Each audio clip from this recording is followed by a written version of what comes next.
Thank you.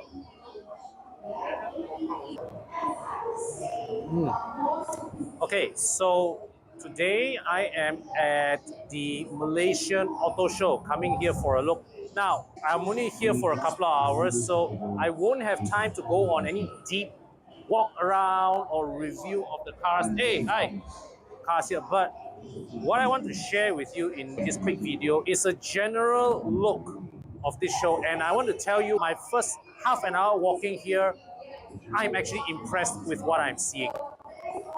So this is the Jetour booth, okay?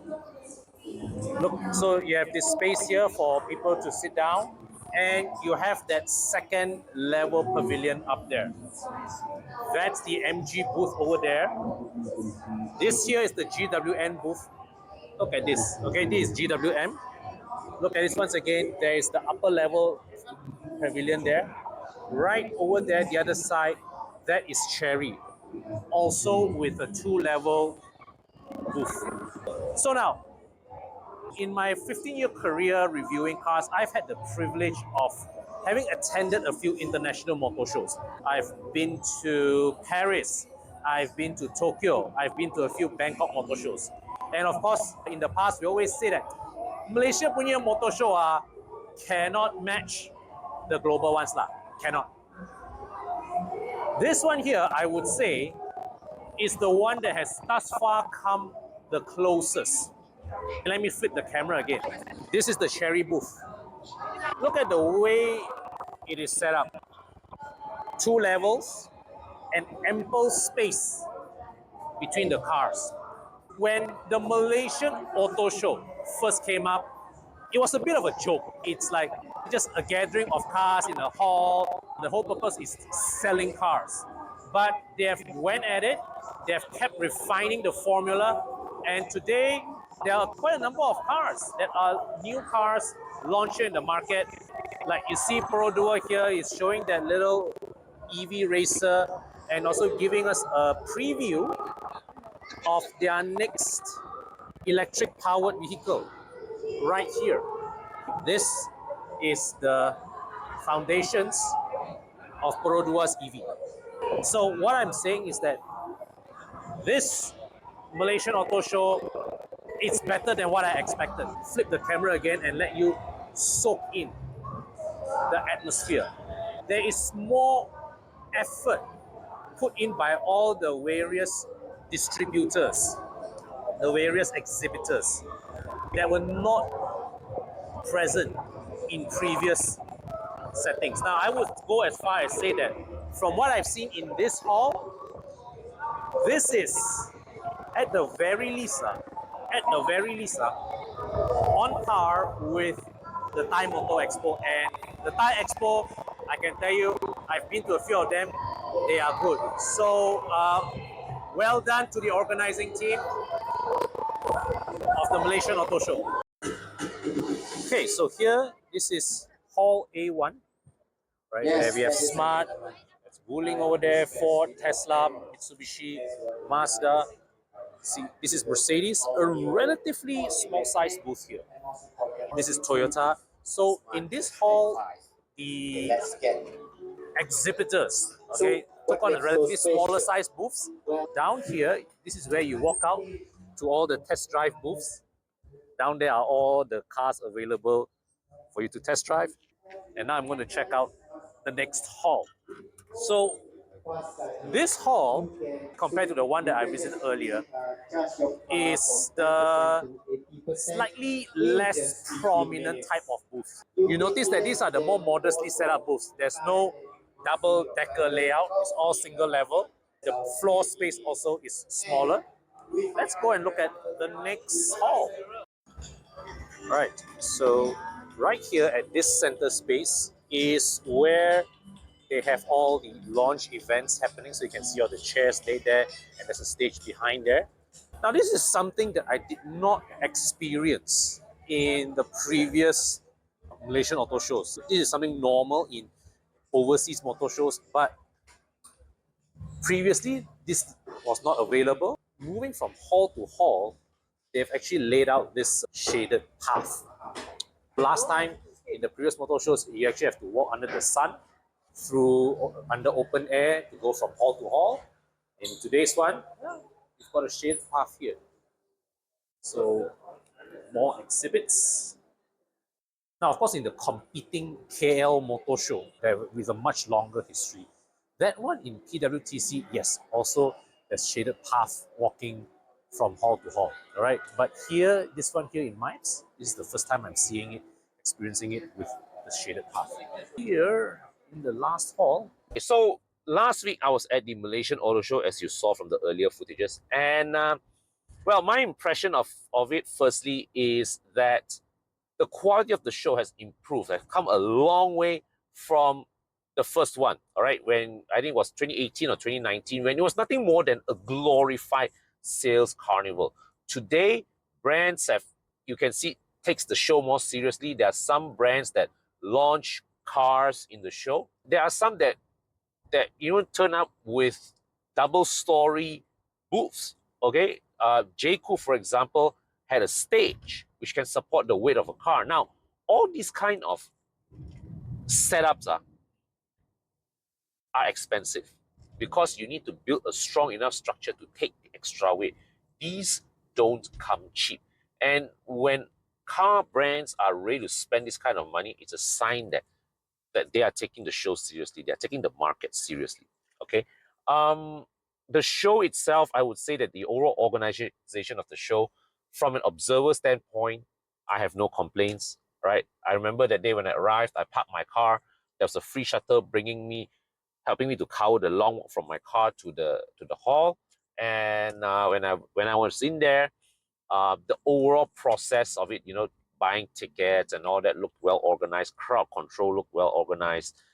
There was no evidence of chaos of any kind.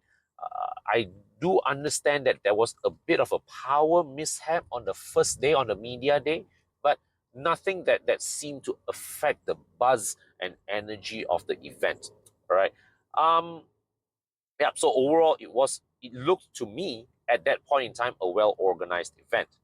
Now, a bit of industry commentary from what I observed. Okay, so there are more brands taking this show seriously, but what's interesting to observe are the distribution of the brands. So the biggest spenders in this year's show are the Chinese makers, GWM, Jetour, Zeekr, and who was that? Cherry, JQ. These are the guys that have spent the money and produced the most impressive looking booths. The legacy car makers, well, Proton and Pro Duo also took it quite seriously. They took up a lot of floor space. Honda, who usually are amongst the biggest spenders when it comes to shows like this, in my 15 years of experience in this industry, they are absent. They are not there. As to why they are not there, I can't speculate, but they are not there. BMW and the Volkswagen Group, well, they also put in a good effort. Toyota had a good booth as well. Mazda did. Mercedes was there, but they took up a relatively small footprint, right? Their area is just only big enough for 3 cars. That was it. Okay, and half the space was reserved for merchandise. I've made a few videos commenting on Chinese branded cars over the last few weeks. And this show further solidifies that. The argument is no longer about the Chinese cars are here. They are here, but not more than that. They are taking this market way more seriously than when they did 15, 20 years ago, when all they did was come in with cheap, lousy cars. Back then, a Chinese branded car is a car that you buy when you can't even afford a Proton or Pro Duo or a Honda City or that kind of thing. But today, the value proposition of a Chinese branded car becomes, why do I need to spend 300,000-400,000 ringgit on a Mercedes or BMW when a Chinese car at half the price gives me the same thing, gives me the same amount of goodies? The brands are not familiar, but the design, the interior packaging, the features, the Chinese cars have nailed it. But their aggression comes with a bit of a double-edged sword. The good news is consumers get more options. And even if you are a die-hard fan of legacy car makers like Toyota or Honda or BMW or whatever, right? What the Chinese have disrupted the market in such a way that your beloved brands now all are will have no choice but to buck up and improve their offerings, whether it is in the angle of design, in the angle of features or pricing. The big boys, the traditional big boys, can no longer afford to even stay still. So that's the good sign. Now, what I would be very, very careful of is that such is the competitive nature of these Chinese car brands. And these guys have shown that they have no qualms sacrificing short-term profit in order to grab market share. Right. And this makes them very, very formidable players. And they are ready to compete aggressively on pricing in a way that the legacy car makers can't match up. Can't. Okay. So recently there was this one car ad that I saw, not a dealer ad, from the principal. Slash 20,000 ringgit off the retail price of the car. This is not a discount. They literally rewrote the price of the car 20,000 ringgit lower than when it was first launched. So what this is scary is because those people who bought the car at 160,000 ringgit, how? They suddenly lost easily 30, 40K in terms of their car's resale value. Those people who financed the car on 160,000 ringgit and took 90% loan, they are the ones that will be hardest hit because suddenly they do not have the option of liquidating the car, not without having to top up extra money to the bank.